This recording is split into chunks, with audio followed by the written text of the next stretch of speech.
नमस्कार, मैं हूं अमित कुमार। स्वराज एक्सप्रेस में आपका स्वागत है और आप देख रहे हैं देश प्रदेश और आपके शहर की नब्ज टटोलने वाला हमारा खास कार्यक्रम बिग डिबेट।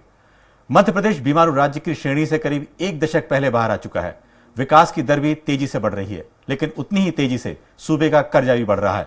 आज चर्चा इसी मुद्दे को लेकर है। इस विषय पर ज्यादा चर्चा के लिए मौजूद हैं बीजेपी के वरिष्ठ नेता और पूर्व विधायक शंकर लाल तिवारी जी। आपका बहुत बहुत स्वागत है। सभी विषय पर आप बहुत अच्छी पकड़ रखते हैं। कांग्रेस के वरिष्ठ नेता और मीडिया विभाग के उपाध्यक्ष भूपेंद्र गुप्ता जी, आपका बहुत बहुत स्वागत है और आपने इस विषय को लेकर काफी स्टडी कर रखी है। बिल्कुल आगे बात करते हैं। और वरिष्ठ पत्रकार हमारे साथ मौजूद हैं आशीष दुबे जी, बहुत बहुत स्वागत है आप सभी का पैनल में। शुरुआत करते हैं कि जिस तरह का बयान शिवराज जी ने दिया है, विजन जो उन्होंने विजन प्रस्तुत किया है मध्य प्रदेश का 550 बिलियन का कंट्रीब्यूशन करेंगे देश की अर्थव्यवस्था में। तिवारी जी ये पूछना चाहेंगे कि क्या इसके पीछे किस तरह से करेंगे ये?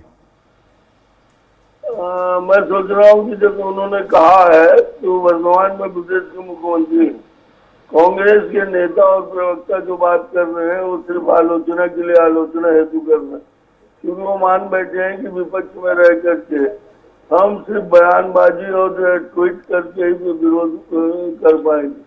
और इस नाते उन्होंने कहना शुरू कर दिया। अभी भूपेंद्र जी का बयान आपने सुनाया था, उन्होंने कहा कि भैया सरकार जो है तो कर्जे में चल रही है। ऐसी कौन सी सरकार है प्रदेश की जो कर्जे में नहीं चल रही है? ऐसी सरकार कब थी दिल्ली में जो कर्जे में नहीं चल रही थी? और इसलिए कर्जा लेना कोई अपराध नहीं। और भारत सरकार के किसी महत्वपूर्ण कार्यक्रम में अपनी भागीदारी अदा करना जो देश को आत्मनिर्भर बनाने के लिए, देश के भविष्य के लिए है, ये तो कांग्रेस वालों का काम था। वो तो राज्य की योजनाओं के लिए पैसा नहीं देते थे, मुझे अच्छी तरीके से याद है। इससे छोटी बचकानी बात है कि नहीं सकती। पंडित अटल बिहारी जी वाजपेयी प्रधानमंत्री थे, उन्होंने कहा कि गाँव में या कहीं भी कोई गरीब भूख से नहीं मरना चाहिए, इसकी गारंटी लीजिए और हर ग्राम पंचायत में 5 क्विंटल गल्ला रखवाई, ताकि अगर कोई गरीब है एक पैसा न दे उसे गल्ला दीजिए। पर दिग्विजय सिंह जी ने कह दिया तो हमारे पास ढुलाई का पेमेंट करने का, रेलवे की ढुलाई का पेमेंट करने का पैसा नहीं है। और तमाम कई टनों गेहूं उन्होंने उठाया नहीं था। अभी बीमा का राशि जमा करनी थी राज्य सरकार को, किसानों की अंश, वो अंश कमलनाथ जी ने जमा नहीं किया, कहते हैं पैसे नहीं है। शिवराज जी आए, उनने जमा कर दिया। अरे भाई, हमारी विकास दर की दृष्टि से हम ठीक चल रहे हैं, हमारी जो है तो उपलब्धियां बढ़ी है, हमारे एसेट्स बढ़े हैं, हमारी सिंचाई दर बढ़ी है, हमारा उत्पादन कृषि का बढ़ा है, हमारे यहाँ उद्योगों की भी श्रृंखला बनी है। और इन परिस्थितियों में यदि देश के अंदर ऐसा, कांग्रेस वाले तो हाथ तोबा कर रहे हैं और छाती पीट रहे हैं जैसे हम किसी विदेश, पाकिस्तान या चीन या रूस, अमेरिका के किसी। तिवारी जी बिल्कुल आप जो कह रहे हैं, हमने ये पूछा है कि भाई 550 जो बिलियन है उस तरह का कंट्रीब्यूशन के लिए कोई प्लान होगा, पहले विजन होगा किसी तरीके की बात करने का, क्योंकि जो स्थिति है, यदि हम बात सुनते हैं। मैं बात करूंगा जो हमारे वरिष्ठ नेता हैं कांग्रेस की ओर से भूपेंद्र जी, आपने जो बोला है, क्या सिर्फ कर्जा लेने के कारण ही ये नहीं हो सकता है कि कोई आपको प्लान समझ में नहीं आ रहा है? देखिए, भारतीय जनता पार्टी के लोग इतने मुंहजोर हैं कि पहले तो ये बिलियन का मतलब ही नहीं समझते कि बिलियन होता क्या है। जो मुंह से निकल गई फेंक दी, अब आप लपेटते रहो। जैसे जो हमारे अभी आप पंडित जी, आप चुप रहिए। 1 मिनट तिवारी जी, जवाब आने दीजिए। चुप रहेंगे, आप चुप रहिए। आप इमरजेंसी मुझे लगी है, अब तो आप बोलने दीजिए। अरे तिवारी जी जवाब आने दीजिए भूपेंद्र जी का। इनको ये नहीं मालूम कि बिलियन का मतलब क्या होता है। बोलो, 50,000 करोड़ दे दूं, 10,000 करोड़ दे दूं, 1 लाख करोड़ दे दूं, 1.25 लाख करोड़ दे दिए। बिहार वालों सुन लो, अभी तो सुनो, पूरी बात सुनो। अभी तुम्हारे बस का नहीं है ये, आपके बस का नहीं है, ये अर्थशास्त्र का मामला है। ये फेंकने वाली बात नहीं है कि ये फेंकुओं के काम की चीज नहीं है, अर्थशास्त्र। भूपेंद्र जी अपनी बात रखिए, आप मुद्दे पे अपनी बात रखिए। तिवारी जी एक मिनट बात सुन लेते हैं, भूपेंद्र जी को तथ्यवार बात रखने दीजिए, क्या कहना चाह रहे हैं? मुख्यमंत्री जी ने यह कहा कि 550 बिलियन डॉलर, रुपये नहीं, वो भारत की अर्थव्यवस्था में जो है उसको कंट्रीब्यूट करेंगे, उनको देंगे। और भारत का, मध्य प्रदेश का बजट कितने का है? 3 लाख करोड़ रुपये का। और 3 लाख करोड़ रुपए के बजट को चालू रखने के लिए 3,82,000 करोड़ का कर्जा है प्रदेश में। ये पूरी कर्ज में डूबी हुई सरकार है। 52,000 करोड़ रुपए का इसको घाटा है, ये घाटे का बजट है इसका। अब आप हम ये समझना चाहते हैं कि जिस सरकार के पास 3 लाख करोड़ नहीं है, वो दूसरों को देने के लिए 44 लाख करोड़ का कहां से लाएगी पैसा? ये तो समझाओ प्रदेश को जी। एक फकीर कटोरा लेके घूम रहा है और वो कह रहा है कि मैं तुझे जो है एरोप्लेन खरीदवा दूंगा, तो तू खरीदवाएगा कहां से? ये तो समझाना पड़ेगा ना भाई साहब जी। ये उसकी चर्चा नहीं करेंगे। और ये जो चर्चा है, ये चर्चा देश में, मध्य प्रदेश में खेतों में पैदा हो रहे हैं ये आंकड़े, झूठे आंकड़े, झूठी ग्रोथ रेट, झूठी जो है मृत्यु दर, झूठे सारे चीजें, जिसको दिल्ली मोदी की सरकार 10 बार डिनाई करती है। इनको तो तिवारी जी को कुछ पता ही नहीं है, ये तो अपने जो है मस्त सत्ता में डले रहते हैं। तो ये जो है ये सरकार रोज रोज इनकी सरकार इसका खंडन करती है। दिल्ली रोज कहती है तुम्हारे आंकड़े गलत हैं, दिल्ली रोज कहती है कि तुमने उपयोगिता प्रमाण पत्र नहीं दिए, तुम क्या कर रहे हो। आपको मैं बताऊं, जब यहाँ पर पिछला वित्त आयोग आया था, उसने कहा, सुने मेरी बात, अभी तिवारी जी सुन लो, आपको बोलना है, बिल्कुल नहीं बोलेंगे बीच में। हाँ, चौंच नहीं कर रहे हम, चौंचे एक भी नहीं करते हैं। आपकी हिम्मत हो तो कल हमें इसका जवाब दे देना, चिट्ठी लिख के हम आपको अभी तो सुन लो भाई, अब तो बोल चुके हैं, हमें बोल नहीं बोला, अभी हमारी पूरी बात नहीं हुई। अपनी बात खत्म कीजिए, फिर मैं इनसे जवाब लेता हूँ कि 44 लाख करोड़ पिछला जो वित्त आयोग आया था एनके सिंह जी का, उन्होंने मुख्यमंत्री से पूछा था कि आप ये जो गोलियां छोड़ रहे हो 24.25% की ग्रोथ रेट की जी, तो ये आपके जो है जीडीपी में क्यों नहीं दिख रहा है? तो जो है मुंह दबा के भाग गए। ये जवाब तो, ये तो सरकारी जवाब सवाल की बातें कर रहा हूं मैं। और अभी कह रहे हैं कि 19.74% ग्रोथ उन्होंने कर दी है मध्य प्रदेश की, जबकि भारत माइनस में जा रहा है। मोदी जी कह रहे हैं कि उनकी ग्रोथ माइनस है, मगर चच्चा की ग्रोथ जो है 19.74%। ये जो है ये तिवारी जी को समझने में दिक्कत जाएगी, अर्थशास्त्र का मामला, ये समझाना पड़ेगा। गणित है ये जो है गाली नहीं है कि अपन ने कांग्रेस को 4 गाली दे दी, बात खत्म हो गई। इसमें जो है गणित है, आपको गणित समझाना पड़ेगा, समझा दो। 2 + 2 4 कहां से हो रहा है? हम आप संतुष्ट हो जाएंगे, जवाब लेते हैं। चूंकि जो एक प्लान रखा है कि चूंकि 550 बिलियन डॉलर जो है 44 लाख करोड़ रुपए होता है, और इसका कंट्रीब्यूशन देश की इकोनॉमी में करना है, कितने साल का ये प्लान उन्होंने बनाया है कि कितने साल में इन्हें करना है? क्योंकि हम इन्वेस्टर को देखते हैं कि जो मध्य प्रदेश में इन्वेस्टमेंट हो रहा है या जो रोजगार के अवसर निर्मित हो रहे हैं, उन सबसे या किस तरह की इनमें काम को करेंगे जिससे मध्य प्रदेश जो है इतना कंट्रीब्यूशन कर पाएगा, इसका थोड़ा जवाब दीजिए। 2022 मोदी जी ने टारगेट दिया कि 2022 में हम $5 ट्रिलियन की इकोनॉमी कर देंगे। ये 2022 का टारगेट है। भूपेन जी तिवारी से जवाब महीने में क्या करेंगे? तिवारी से जवाब लेते हैं, क्या करेंगे जी तिवारी जी। हाँ जी बताएं, ये कि भाई 550 बिलियन डॉलर मतलब 44 लाख करोड़ रुपए होता है। इन्वेस्टमेंट की हालत आप देख रहे हैं, मध्य प्रदेश में कितनी कंपनियां सर्वे के लिए आती हैं, लेकिन मूर्त रूप से यहां पर वो इन्वेस्टमेंट नहीं हो पाता है। या रोजगार की बात करें, वैसे तो कहा है कि 1 लाख रोजगार भी सृजित करेंगे, तो आखिर प्लान किस तरह का है? थोड़ा सा जनता को भी समझ में आए कुछ। नहीं, मैं वही निवेदन कर रहा था कि जब जिसने कहा वो कौन है? वो प्रदेश का मुख्यमंत्री। आपकी चिंता है, मीडिया चिंता करे, मीडिया सारी विजन की जानकारी ले, और मीडिया सवाल कर रहे हो जाएगा।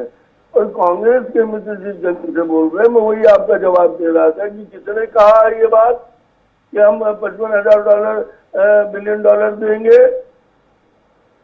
वो 555 बिलियन डॉलर, ये कहा है मुख्यमंत्री ने, किसी केबल न्यूज नहीं है। जी, और जब मुख्यमंत्री ने कहा, तो मैं जानना चाहता हूँ भूपेंद्र जी से, बड़े विद्वान, बड़े चाणक्य हैं, अर्थशास्त्र के ज्ञाता है, सब मैंने सर्टिफिकेट इशू कर रहे हैं, हेडमास्टर, वैसे मेरे तो हेडमास्टर है वो। पर मैं पूछना चाहता हूँ कि आपका नेता प्रतिपक्ष क्या कर रहा है? भूपेंद्र जी पढ़ के आते, पता लगा के आते कि मुख्यमंत्री ने ये 555 मिलियन डॉलर देने की बात अगर कही है तो किस ढंग से कही है? यहाँ बैठ करके तो किसी को कहना कि ये कुछ जानते नहीं, ये खतरा। जादू बताता हूँ आपकी स्टाइल। तिवारी जी, एक आपके पास मिनट आशीष, मैं एक छोटा सा सवाल आशीष जी से लेता हूँ। छोटा सवाल आशीष जी से लेता हूँ। आशीष जी, जिस तरह से कंट्रीब्यूशन की बात है, या जो भूपेंद्र जी कह रहे हैं कि किस तरह से इस तरह के आंकड़ों की बाजीगरी कई बार होती है, क्या मध्य प्रदेश की जो स्थिति बता रहे हैं कि 19.7 विकास दर है, क्या लगता है कि इतनी इस कोरोना के टाइम में इतनी विकास दर आई है इस तरह से? देखिए, विकास दर है, कृषि उत्पादन दर है, और इस तरह की कुछ जो आंकड़े हैं, ये कई राज्य अपने तरह के दावे करते हैं, लेकिन चूंकि ये इतना गूढ़ विषय होता है कि आम आदमी इसको बहुत आसानी से समझ नहीं पाता है। तो मोटे तौर पर आदमी ये समझता है कि बहुत अच्छा हो रहा है, यानी ऑल इज वेल टाइप की जो स्थितियां बनाई जाती हैं। लेकिन देखिए, मध्य प्रदेश में बेरोजगारी की स्थिति जो है वो सामने है, कृषि की स्थिति, कृषि क्षेत्र में जो संघर्ष है किसानों का, वो सामने दिखता है। तो अगर अर्थव्यवस्था बेहतर होती तो बहुत सारी चीज़ें उस पर रिफ्लेक्ट भी करती हैं। ऐसा नहीं है कि मध्य प्रदेश की स्थिति बहुत ज़्यादा भी खराब है। अभी जो एक रिजर्व बैंक के जो डिप्टी गवर्नर ने एक रिपोर्ट बनाई थी पिछले महीने, उसमें ये बात लेकिन ज़रूर आई थी कि देश के 10 राज्यों में की कर्ज की स्थिति बहुत ख़राब है। तो उसमें 6वें, 7वें, 8वें नंबर पे मध्य प्रदेश का नाम था। जो टॉप राज्य थे उसमें पंजाब, राजस्थान, बिहार, केरल, बंगाल थे। उसके बाद आंध्र प्रदेश, मध्य प्रदेश, उत्तर प्रदेश उसके बाद था, और फिर हरियाणा था। तो कर्ज की स्थिति जिन राज्यों में खराब है, वहाँ पर इस तरह के जो बड़े दावे होते हैं, उनमें थोड़ा सा ये समझने की ज़रूरत होती है। अभी सरकार की तरफ से भी ये नहीं समझाया गया है कि 550 जो बिलियन डॉलर जो वो भारत की इकोनॉमी में योगदान करेंगे, वो कैसे करेंगे जी। तो जब इस तरह की बातें होती हैं, तो इस तरह से थोड़ा अगर सरकार की तरफ से समझाया जाए कि सरकार एक्चुअली क्या प्लान बनाया उसने, वो क्या चमत्कार करने जा रही है, तो ये अगर ये जानने को मिलेगा सबको, तो और अगर वो ऐसा कर पा रही है तो ये तो बहुत अच्छी बात हो जाएगी। लेकिन रिजर्व बैंक की रिपोर्ट के बरक्स यदि हम देखें तो इस बात को देखना पड़ेगा कि एक्चुअल स्थिति क्या है। बैंक की उस रिपोर्ट में ये भी कहा गया है कि जो राज्यों की जो स्थिति खराब है, जो कर्ज से दबे हुए हैं, उन्होंने श्रीलंका के हवाले से इसको पूरा एनालाइज किया है। उसमें ये बात आई है कि जो राज्य हैं जो कर्ज से फंसे हैं, या जिनकी आर्थिक स्थिति अगले 10 साल में और बिगड़ने वाली है, जिसमें 10 राज्यों के नाम मैंने लिए, उसमें ये भी बात आई है कि जो सस्ती चीज़ों का जो लुभावने वादे जो हैं, सस्ती बिजली, सस्ता पानी, या फ्री मुफ्त पानी, मुफ्त बिजली, इस तरह की जो लोक लुभावन योजनाएं हैं, ये राज्यों को बहुत नुकसान दे रही हैं, और इसकी वजह से लॉन्ग टर्म में राज्य और ज़्यादा मुश्किल में फंसने वाले हैं। तो मध्य प्रदेश भी इससे अछूता नहीं है। यहाँ भी बिजली और बहुत सारी चीज़ें जो हैं इस तरह से चलती हैं। तो उस सब के बावजूद यदि मध्य प्रदेश इतना बड़ा योगदान देने जा रहा है, तो वो बात सरकार की तरफ से आनी चाहिए। बिल्कुल, सरकार की तरफ से बात सामने आनी चाहिए। लेकिन 15 महीने की सरकार में जो कांग्रेस सरकार भी थी, उनके पास भी अपना एक आकलन है कि किस तरह से कर्जा बढ़ा है। क्या कर्जा बढ़ने से, या 3 लाख करोड़ की हमारी मध्य प्रदेश की जो पूरा बजट है, और उससे ज़्यादा कर्जा हो रहा है, इकोनॉमी जो बढ़ेगी, कैसे बढ़ेगी? बिल्कुल सही बात है, सरकार को इसका अपना पेपर रखना चाहिए सामने कि जैसे उन्होंने कहा कि 1 लाख रोजगार देंगे, तो क्या पिछले समय में इतने रोजगार दिए? आपको लगता है भूपेंद्र जी की जो बात अभी कर रहे हैं, वो आगामी कितने साल तक कुछ संभव दिखती है आपको? कुछ ऐसा आप लोगों का भी आकलन कुछ होगा कि, या नहीं समझ में आ रही है आपको? आपको मैं निवेदन करना चाहता हूं कि उन्होंने उसको संदर्भ से जोड़कर प्रधानमंत्री जी को तेल लगाने के जो चक्कर, मतलब उनको तारीफ करने के चक्कर में ये बात कही। 5 बिलियन ट्रिलियन डॉलर की इकोनॉमी में सहयोग करेंगे, वो इतने का 550 बिलियन डॉलर का 5 ट्रिलियन इकोनॉमी का टारगेट मोदी जी ने दे रखा है कि वो 2022 में 5 ट्रिलियन डॉलर की इकोनॉमी अचीव कर लेंगे।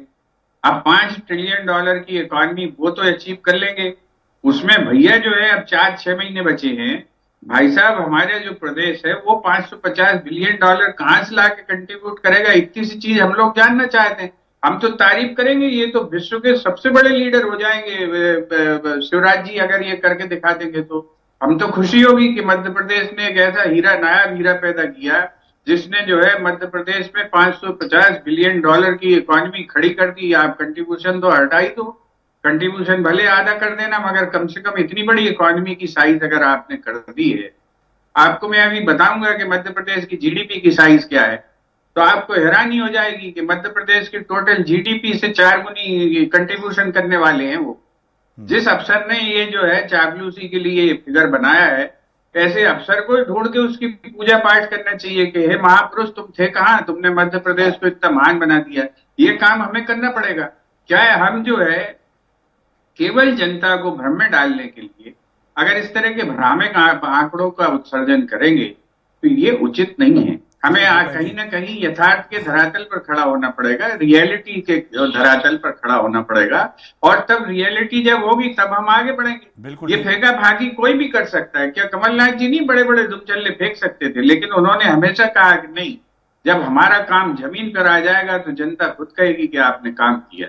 इसलिए वो पब्लिसिटी में ज्यादा भरोसा नहीं करते थे। तो ये चीजें हमें लानी पड़ेंगी और हम तो स्वागत करेंगे अगर मुख्यमंत्री जी ये करके दिखाते हैं तो निश्चित रूप से वो विश्व स्तरीय लीडर होंगे, उनसे बड़ा नेता कोई होगा नहीं। ये करके तो दिखाएं, हम तो स्वागत करेंगे। तिवारी जी, बिल्कुल भूपेंद्र जी ने कहा है कि यदि इस तरह की बात है, यदि मध्य प्रदेश से $550 बिलियन कंट्रीब्यूशन यदि होता है आर्थिक देश की अर्थव्यवस्था में, तो एक उपलब्धि तो है। और उपलब्धि यदि जिस तरह का विकास दर है, ये सब बिल्कुल आंकड़ों के हिसाब से जाएं तो, लेकिन उसमें कहीं रोजगार की जो बात है, क्या वादे हैं? इसके पहले भी रोजगार की बात की गई थी, उसमें कोरोना का हवाला दिया गया कि इतने रोजगार नहीं मिल पाए, और ये 1 लाख जो रोजगार की बात की, सरकारी नौकरी की बात की गई है। तो क्या इस तरह का प्लान कभी किसी तरह का कब तक आएगा, मतलब ये पूछना चाहते हैं। अभी भूपेंद्र जी कह रहे हैं कि हम स्वागत करेंगे, तो मैं भूपेंद्र जी से आपसे सबसे जानना चाहता हूँ दर्शकों कि जब वो सारी जानकारी अभी वरिष्ठ पत्रकार जी ने कहा कि आखिर कहीं ना कहीं ये जानकारी में आना चाहिए कि राशि कहाँ से एकत्र की जाएगी, किन किन स्रोतों से ये व्यवस्था बनेगी, किस ढंग से ये भुगतान होगा और किस ढंग से जो वर्तमान लायबिलिटीज है उनकी भी पूर्ति होगी। ये बात उनकी उचित है, लेकिन तालाब में मेरे नहीं पड़ा मगर उड़ाने लगे। कांग्रेस का अपना आप बैठ करके जिस सतही तौर पर अपनी आर्थिक विद्वता का परिचय दे रहे हैं, एक शब्द उन्होंने उनका जवाब में देख लीजिएगा, एक शब्द वो नहीं बोल रहे इस मामले में। अगर आप स्वागत करना चाहते तो अध्ययन कर लेते, नेता प्रतिपक्ष के माध्यम से डॉक्यूमेंट्स मंगा लेते और फिर उसके बाद यही तो दिख रहा है, उसके बाद आप आलोचना करते। मैं आपसे अंत में इतना कहना चाहता हूँ कि प्रधानमंत्री जी का आह्वान है और उस आह्वान की पूर्ति मध्य प्रदेश के हिस्से में जो है वो मुख्यमंत्री जी ने करने का आश्वासन दिया। आप सिर्फ इतना समझिए कि नायाब हीरा तो सिर्फ नेहरू खानदान में पैदा होते हैं, बाकी नायाब हीरा तो कोई है नहीं। पर नायाब जनसेवक शिवराज सिंह जी, भूपेंद्र जी, आप अपना रियलिटी धरातल, कांग्रेस का जो रियलिटी धरातल है उस रियलिटी धरातल को देखिए। मध्य प्रदेश की आर्थिक स्थिति अभी वरिष्ठ पत्रकार जी ने कहा कि इतनी खराब भी नहीं है। राजस्थान को देखिए, पंजाब को देखिए, केरल को देखिए, बंगाल को देखिए। मध्य प्रदेश की बदनामी करना सरकार की जो महत्वाकांक्षी योजनाएं हैं उनके बारे में भ्रम पैदा करना, ये कांग्रेस ने सफल बना दिया है। तिवारी जी एक मिनट भूपेंद्र जी भाषणबाजी मत करिए। भूपेंद्र जी आप ज्ञान बघार में हो, आप 19.74 मालूम है, कहाँ से आया स्रोत मालूम है ना, आप बताइए भाई, तुम्हें कैसे बताइए, हमें डिटेल नहीं मालूम। देश आपने कहा प्रधानमंत्री को तेल लगा रहे, मैं पूछना चाहता हूँ आपसे, आप प्रवक्ता है कांग्रेस पार्टी के, ये कौन सा राष्ट्रीय स्तर की आर्थिक और देश की योजना पर बात कर रही है, प्रधानमंत्री के आह्वान पर बहस कर रही है। यू आर सेइंग कि मुख्यमंत्री तेल लगा कर रहे हैं, इस तरह की सही बकवास करके। तिवारी जी एक मिनट, तिवारी जी अपना रियलिटी भूपेंद्र जी तिवारी जी एक मिनट तिवारी जी एक मिनट। बिल्कुल ये बहुत मध्य प्रदेश के लिए बहुत गौरव वाली बात है यदि मध्य प्रदेश से 44 लाख करोड़ का यदि कंट्रीब्यूशन होता है और पिछले प्रदेश की बदनामी करना। एक मिनट, बिल्कुल मैं बात सुनिए, ये बिल्कुल मध्य प्रदेश के लिए गौरव की बात है कि यदि इतना अर्थव्यवस्था में इस तरह से कंट्रीब्यूशन होता है, 1 लाख रोजगार मिलेगा तो मध्य प्रदेश के युवाओं को मिलेगा, बिल्कुल कहीं इसमें दो राय नहीं है और इसका लोग इंतजार भी कर रहे हैं। आशीष से एक सवाल लेते हैं, क्या अभी तक आपको लगता है पिछले 1 दशक में जो इंडस्ट्रियल, जो इन्वेस्टर्स आने चाहिए, रोजगार वहीं से सृजित होगा, पैसे, इकोनॉमी वहीं से बढ़ेगी। तो क्या लगता है पिछले 10 साल में जो बड़ी बड़ी कंपनीज यहाँ सर्वे करके गई थी, उन्होंने यहाँ मूर्त रूप लेना शुरू किया है कि नहीं किया है? आपसे थोड़ा सा इसमें प्रकाश डालिए। देखिए, कुछ मध्य प्रदेश के कुछ हिस्से ऐसे हैं जहाँ इंडस्ट्रियलाइजेशन हुआ है, जिसमें सिंगरौली का नाम हम ले सकते हैं, पीतमपुर वगैरह जो है वहाँ पे निवेश आया है, लेकिन वहाँ पहले से ही वो चीज़ें हैं। लेकिन देखिए, निवेश के लिए जो सम्मेलन किए जाते हैं और कई लाख हजार करोड़ के जो MOUs और वो सब प्रचारित होते हैं, उसके इतर भी देखा जाना चाहिए कि मध्य प्रदेश में कोई इन्वेस्टर क्यों आएगा। इसकी दो बातें देखिए, इसमें आलोचना वाली बात नहीं है। मध्य प्रदेश में वही इन्वेस्टर आएगा जिसको ट्रांसपोर्टेशन की सुविधा होगी, जो किसी पोर्ट बंदरगाह के करीब होगा, जिसके पास फ्लाइट की चीज़ें होंगी, कनेक्शन होंगे प्रॉपर, वो इंडस्ट्री यहाँ पर आती हैं और वो यहाँ आई हैं और वो ये काम भी कर रही हैं।